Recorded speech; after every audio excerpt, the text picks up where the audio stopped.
Good morning. Good morning. It sure does feel good to be inside out of that wind. I know some of you love it.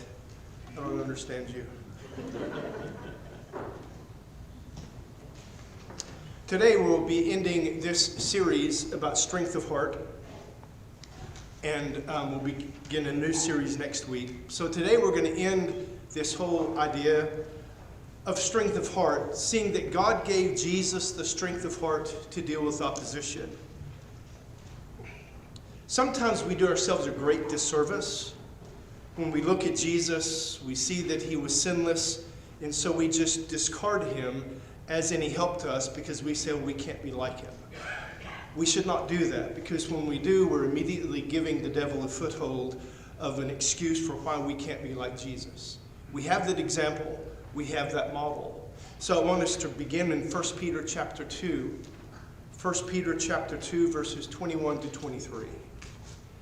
Peter's writing to encourage these churches, as we saw last week, who are being extremely hit hard, persecuted viciously. Perhaps it was regional, but I guess initiated by Nero. And he was writing this letter to them to encourage them to have strength of heart. And so he gives them this statement here in 1 Peter 2, 21 to 23. For you are called to this, because Christ also suffered for you, listen, leaving you an example. God is not saying it's just a pie-in-the-sky dream that we can never aspire to, but an example is something we're to aspire to. Leaving you an example that you should, not that you might or may, not that you may be, but that you should follow in his steps.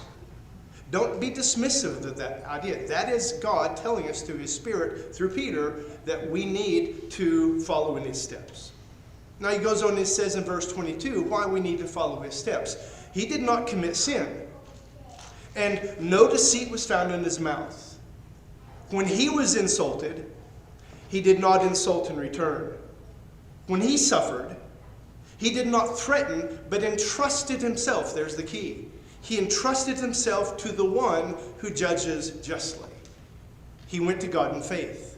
He prayed to God consistently.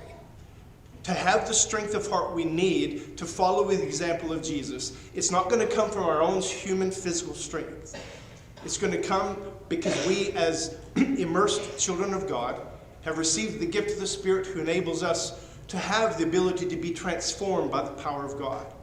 And the Spirit can guide us, the Spirit can lead us, and we can gain strength of heart by faith in God. We're going to look at Jesus in just a few hours of his life this morning. Jesus and his disciples, they made their way to the Mount of Olives. It was a place where Jesus would often go by himself to pray. And there was a sad heaviness in each of their hearts as they followed that trail down the Kidron Valley up into this mountaintop. Jesus had been speaking about dying for several days. And the 11 were just simply not ready to hear that Jesus was going to die. They just couldn't stomach that. The thought for them of a life without Jesus, it just made no sense to them. How could that be? They'd given up so much to follow him, and they were learning, and he was making a difference. And as they got to the gate of the Garden of Gethsemane, Jesus paused. He looked at these guys. He loved them deeply. He loved these men, and they were so tired. Right now, they were so discouraged. And in Mark 14, 32 to 33, we're going to be back and forth in Mark 14 and Luke 22 if you want to stick your fingers there or have your digital fingers ready. Mark 14, 32 to 33. He told his disciples, "Sit here while I pray." Then he took Peter, James, and John with him. So the four of them went on into the garden as the remainder of them were just outside at a gate. So the four of those guys, Jesus, Peter, James, and John, they now walk into the Garden of Gethsemane. And Jesus, he's got so much on his shoulders, so much in his mind. He knows the time is coming. And he looked at them and he sighed deeply. And we see in Mark 14:34 that he said to them, I am deeply grieved to the point of death. Remain here and stay awake. So Peter, James, and John, I just pictured them in this garden. They sit down under the trees. They look at each other, maybe a shrug, maybe an eyebrow raised. Then they begin watching. Then, as they're sitting there for a while, it's cool of the evening. They're having to readjust themselves to be a little more comfortable. And then they waited. And then they rested. And then they relaxed. And then they fell asleep. And it says in Mark 14:35 and 36, as these guys are sitting there and slowly falling to sleep, it says that Jesus fell to the ground and he said, Abba, Father, all things are possible for you. Take this cup away from me. Nevertheless, not what I will, but what you will. See, Jesus said that because he knew the horrors that were coming. All through his life, he had seen the Romans crucify Jews before for all sorts of piddly things, just to make an example. So he'd seen the agony of it. It was something that was very clear in his mind, graphically embedded. Yet, Jesus resolutely focused on doing the will of God. He was comforted knowing that God was going to be with him. He knew God was going to be with him. But even when you and I are facing difficult times and we want someone to be with us, we still have to go through the brunt of it. We still have to face it. We still have to deal with it.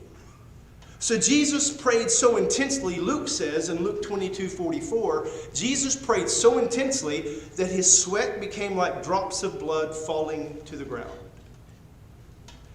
But through these prayers, he did gain strength of heart because of how the praying and talking to the Father built up his faith, built up his courage. Luke 22:45. When he got up from prayer, he went back to the disciples and he found them sleeping. Notice, exhausted from their grief. Nothing's happened, but he has put a heavy pallor in their hearts, talking of his death. They sense something is happening, and they're grieved. They're still trying to figure out, why is he leaving? And so they're exhausted from their grief of what they have heard him say. Then in Mark 14:37-38, Jesus goes specifically to Simon. Simon, are you sleeping? Couldn't you stay awake 1 hour? Stay awake and pray so that you will not enter into temptation. And then he makes this very important statement that we need to understand. The spirit is willing, but the flesh is weak. And there's our conundrum. There's the life we live in, the tension we have.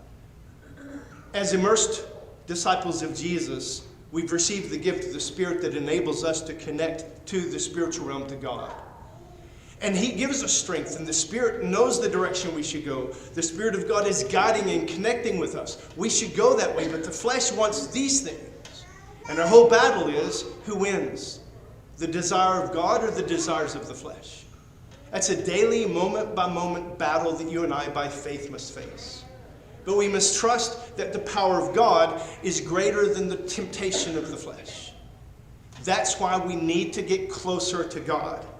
Because we are so overwhelmed with the flesh on a daily basis. It hits us from every angle.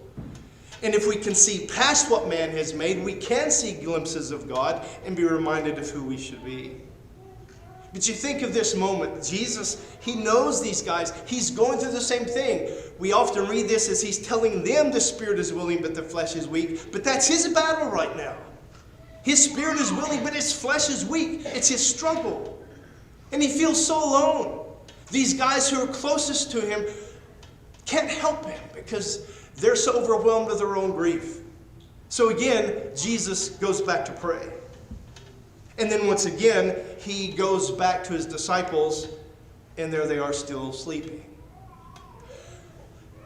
If it were me, I would be deeply disappointed but feel extremely lonely. The ones that I depend on are sleeping. I cannot get any comfort from them. I can't get encouragement from them. So he found them asleep this third time. And then he woke them and he said, in Mark chapter 14, verses 41 to 42, "Are you still sleeping and resting? That's enough. The time has come. See, the Son of Man is betrayed into the hands of sinners." I think as Jesus is saying that to them, he's seeing the torches coming up the mountain and knows what's happening. So then he says in verse 42 of Mark 14, "Get up, let's go. See, my betrayer is near." After praying, Jesus now had the strength of heart to face whatever came. He had a pretty good idea of what it was, but he himself had never been the one who bore the wrath of Rome as he is about to. Jesus' death was near, and he knew that he had to do it. Think of that. He knows his death is imminent, and he knows he has to do it, and there's so many paths he could take, but he goes towards it. This is where we need to remember that Jesus was in flesh like you and I are. But he didn't sin, but he still had the desire of the flesh, the struggle and the pull of the flesh. Every human part of Jesus must have ached to avoid this, to get out of this, if at all possible. But he knew that escape was not an option for him. He knew, as he stood there watching this crowd come up, he knew that he would take his last breath on a Roman cross. Listen to his humanity back in Mark 14:34. "I am deeply grieved to the point of death." Folks, he is torn up inside. There's a huge tug of war of what his flesh desires and what the Spirit desires, and he knows the Spirit has to win.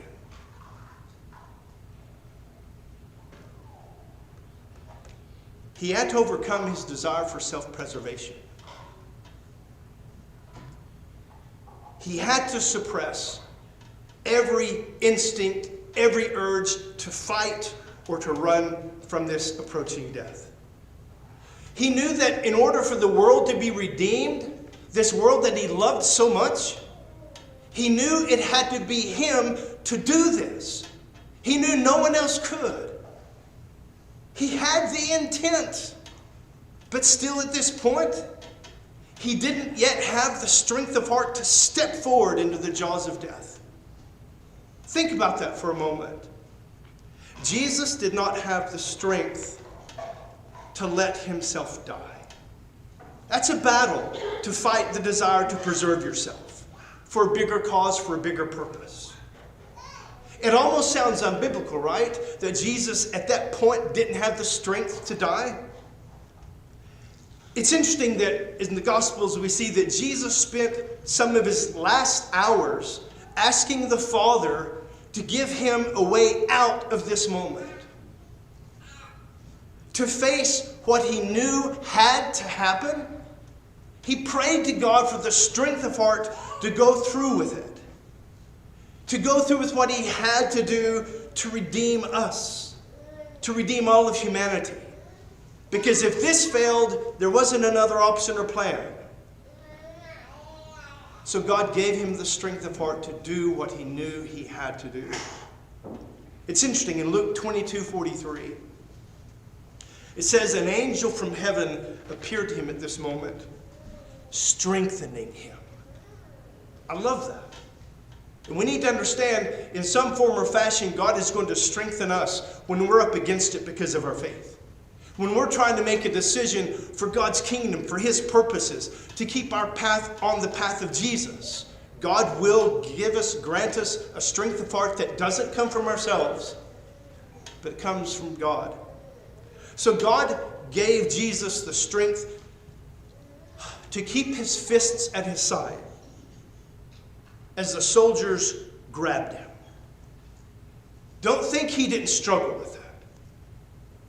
God gave Jesus the strength to hold his tongue as his enemies lied about him in court. God gave Jesus the strength to endure the bone-exposing flogging. God gave Jesus the strength to endure being beaten by rods, to endure having sharp thorns pounded into his head as the people doing it were laughing. God gave Jesus the strength of heart as nails pierced his flesh. Just as they were leaving the garden and Peter drew a sword and cut the servant of the high priest's ear off, his name was Malchus, Jesus turned to him and said this in 26:53 of Matthew. Or do you think that I cannot call on my Father and he will provide me here and now with more than 12 legions of angels? That was an option. But for God, it was not an option. When we know what we need to do, it is not an option to get out of it. As Christians, we know there are things we need to do. We should jettison the options that we think we can have to get out of the responsibility we have to be who God has called us to be. To escape is to show weakness and to show that the flesh always wins. Do we really want?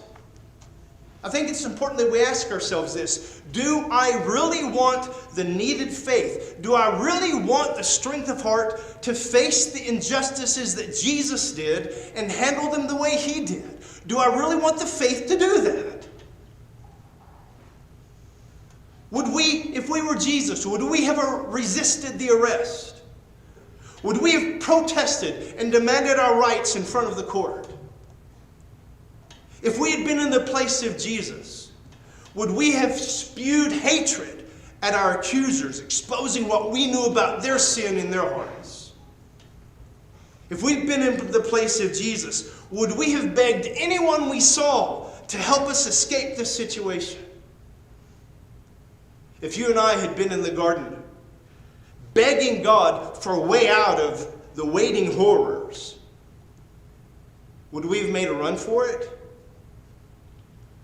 Or would we have, like Jesus, trusted God in the face of injustice? Trust God's path. Because so very often we jettison God's path and take our path, the path of the flesh. But Jesus knew something.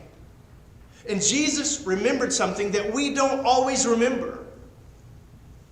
That God desires to, God will give us the strength of heart to endure anything that he is asking us to go through.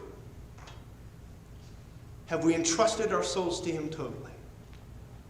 When pain is coming, when whatever the pain is coming, God will give us the strength of heart to face it. Do you trust him enough? When people treat us unjustly, God will provide the strength of heart to be gracious and merciful to them by pouring his grace and mercy for them into our hearts. He equips us to deal with it. He doesn't expect us to do it on our own. When circumstances are at the worst, and perhaps even life is on the line, do you really want the faith? Do you really want the strength of heart from God to persevere for his glory, not for your self-preservation? That's the battle Jesus had to fight. See, God requires us as his disciples to obey like Jesus obeyed. That's why he came in the flesh. To dismiss that example, you have nothing to model after. And often we dismiss his example because we don't want that path. We want the consequences, we want eternity with God, but we don't want the path. You can't have one without the other. You can't. It's a self-deception. It's a lie. Jesus skillfully demonstrated that we are able to obey by praying to God, being so connected to God that we have a consuming strength of heart fill us with resolve. Jesus, again, reminded us as I already said in Mark 14:38, the spirit is willing, but the flesh is so weak. God showed us by his faithfulness to Jesus in that hard time, God shows us that he will answer our prayers for strength of heart by giving us all that we need to do what he asks us to do. Hebrews chapter 5, verse 7. The writers who are trying to encourage Christians who came out of the Jewish faith, who are now being persecuted, and they're wanting to just withdraw and go back to being Jews and not Christians anymore because of persecution. So the Hebrew writer says in 5:7, speaking of Jesus as our example, during his earthly life, he offered prayers and appeals with loud cries and tears to the one who was able to save him from death. And he was heard because of his reverence. So did God save him from death or not? Yes and no. Because we have the same answer to us. He died physically, but didn't stay dead. He came to true life in the presence of God. That's what we need to remember. This life is temporary. No matter how we go out, it's temporary. We need to trust that God knows when it's time for us to leave this temporary life and go to the life he's promised us for eternity. Jesus, don't ever forget, Jesus needed strength of heart to deal with opposition. And he had so much opposition in his life, just as we have opposition in our lives. He was opposed by the devil. He was opposed by his family.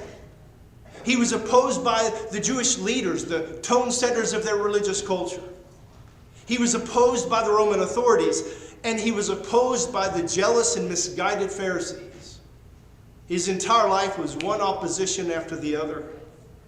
And those who oppose Jesus, the same mindsets, the same principles of this world that oppose Jesus, are going to oppose you and I. They will. They do. In four similar ways. First, with Jesus, they looked for ways to accuse him. That's what the dark powers that the devil has in this culture, they're going to find ways to accuse us. Secondly, another way they oppose us is they looked for ways to undermine, intimidate, and falsely accuse Jesus. They'll do the same to us. Third, they claimed the moral high ground, and they condemned his values as being wrong. They'll do the same to us. And fourth, they conspired to destroy him, and they will do the same for us. See, opposition is unavoidable if we're going to follow Jesus. Jesus said in Matthew 10:16, "Look, I'm sending you out like sheep among wolves. Who has a chance? Those in Christ. Do you trust God to protect you, his sheep, in a world of wolves?" See, we talk about faith all the time. We have to live faith as much as we talk about it. Therefore, he says, be as shrewd as serpents and as innocent as doves. Now notice, Jesus didn't say, become sheep in wolf's clothing. Still be a sheep, but put on the clothing of a wolf. He doesn't say to do that. He says, identify as a sheep. Be the sheep. Nothing else. And even worse, he didn't say, be wolves in sheep's clothing. Both are still hypocritical. Both are dangerous. See, Jesus constantly dealt with opposition. But he never backed down. He was never intimidated.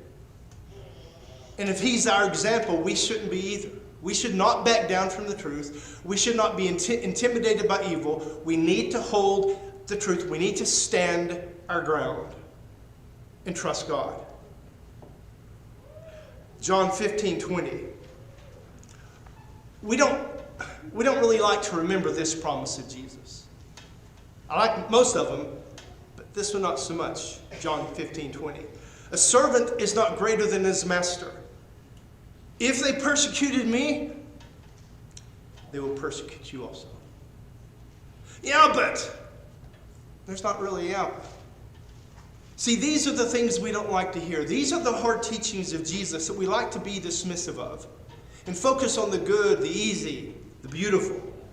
But this is beautiful because it's telling us in the real hard times of life, God is there and He will give us what we need to get past it. I need to hear that truth. Speaking from experience, the Apostle Paul echoed those words of Jesus as he wrote to Timothy in 2 Timothy 3:12, and Paul was about to be executed simply because he was a follower of Jesus.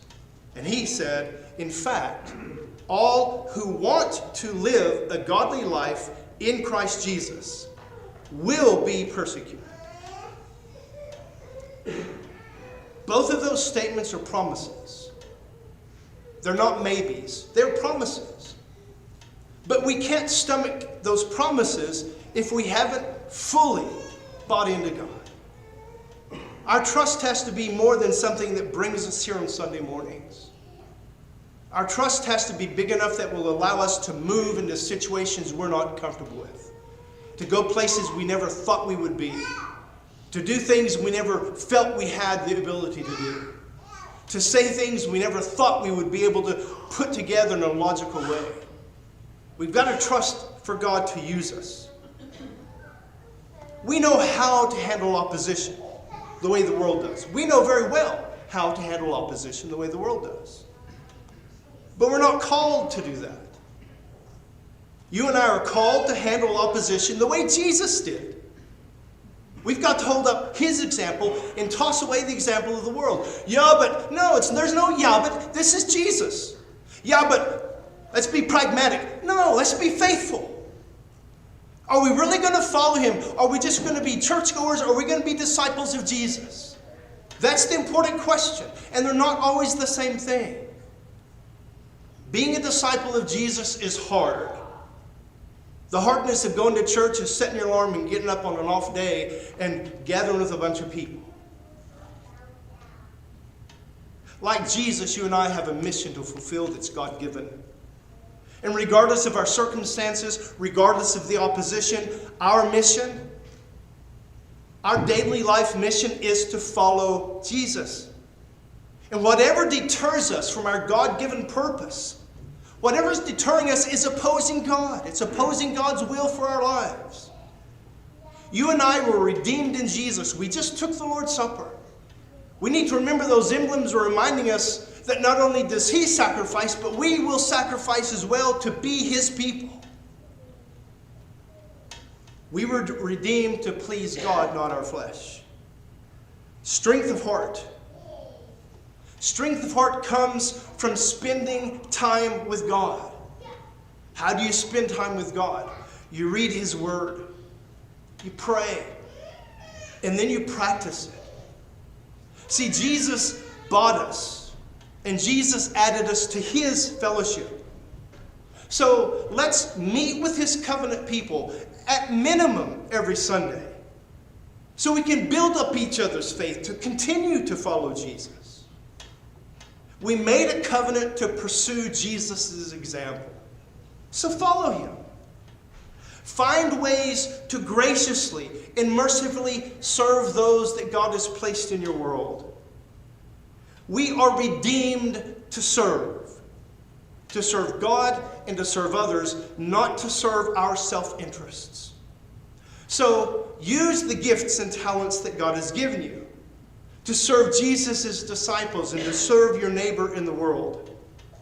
We are freed in Jesus, but we're freed to serve, but specifically we're freed in Christ to serve His mission. So look for those who do not yet realize that our souls are facing eternal consequences for who we live for each day. As a man of faith, Jesus handled opposition by answering hypocrisy with truth. He challenged their motives with substance, not just arguments. He channeled His passion into saving people. And as Jesus' disciples, you and I should handle opposition by not allowing people to impose their small-minded traditions on us. Instead, live only according to the Word of God. And deal with the causes of opposition. So often we're just fighting the symptoms. We need to pray to find the causes. And the causes are demonic and of the spiritual realm. That's what we're equipped to deal with. We need to deal with it the way He tells us to deal with it. Don't let anything deter or distract you from fulfilling God's purpose and completing His mission in your life. What is His mission for your life? To know Jesus and to make Jesus known through you. When you face opposition, and you will, remember, it is not a question of which strategy to use. It's a question of whose strategy to use. Does your trust in God need to be stronger? Mine does. When challenges come, do you deal with them like the world, or do you deal with them like Jesus? I encourage you, be the soul where God dwells. So wherever you go, whatever it is that you do, it becomes holy ground because God is with you. This morning, if we can pray with you or encourage you that your strength of heart and your faith may increase, then please come as we stand together as we sing.